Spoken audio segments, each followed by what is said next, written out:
21 మంది గెలిచారు. నూతన నాయకత్వాన్ని తీసుకొచ్చాం. ఎమ్మెల్యేలుగా, ఎంపీలుగా, మంత్రులుగా ఫస్ట్ టైం అయిన వాళ్ళ మంత్రులు చేసిన ఘనత కూడా తెలుగుదేశం పార్టీది. ఈరోజు లోకేష్ గారిని మీరు చూశారు. 6 శాసనాలు ప్రవేశపెట్టాడు. నేను మనస్ఫూర్తిగా అభినందిస్తున్నా. మామూలుగా పోయే ఈ మహానాడిని ఒక నూతనమైన దిశలో తీసుకెళ్లాలని 6 శాసనాలు ప్రవేశపెట్టాడు. అలాంటి లోకేష్ కూడా మీరు చూస్తే బాగా చదువుకున్నాడు.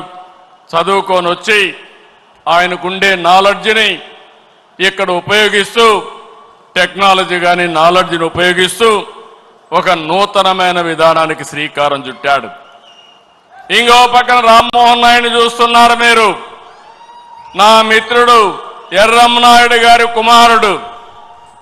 కానీ ఈరోజు అతి చిన్న వయసులో కేంద్రంలో మంత్రిగా ఉండే వ్యక్తి రామ్మోహన్ నాయుడు అని చెప్పి నేను మీకు తెలియజేస్తున్నా. అదే మరి ఏ పార్టీ కూడా చెయ్యలేదు.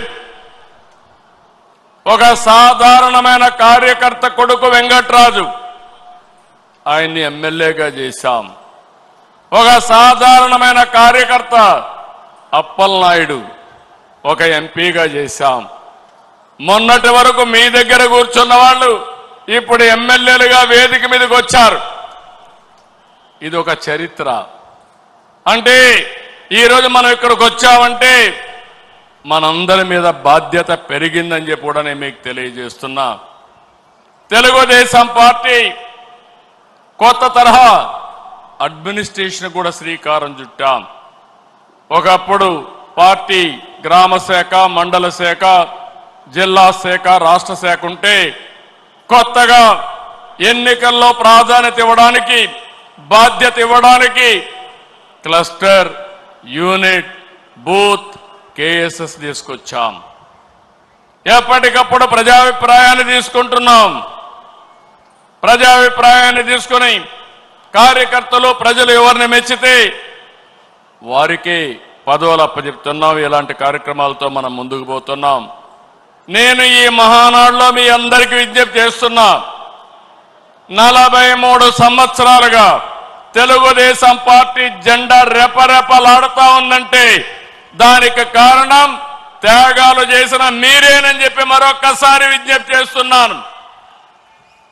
అందుకే 2025 మహానాడు, కడప మహానాడు కార్యకర్తనే అధినేతగా సుప్రీంగా గౌరవించి భవిష్యత్తులో మీ యొక్క సంక్షేమం, సాధికారత కోసం పనిచేస్తామని చెప్పి కూడా నేను మీకు తెలియజేస్తున్నా.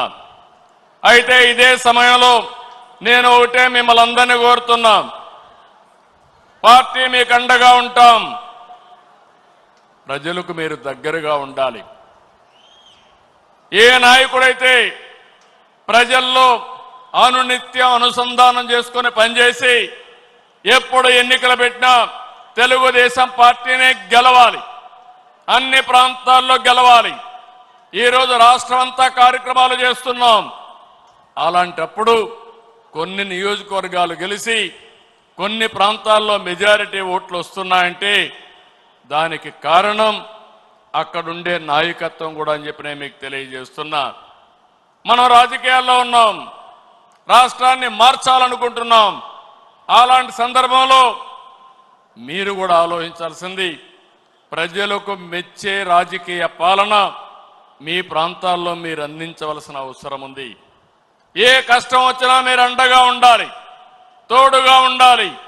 అవసరమైతే నాయకత్వాన్ని అక్కడ అడిగి గట్టిగా 10 సార్లు తిరిగి మీరు ఆ సమస్య పరిష్కారం చేసే బాధ్యత మీరు తీసుకోవాల్సిందిగా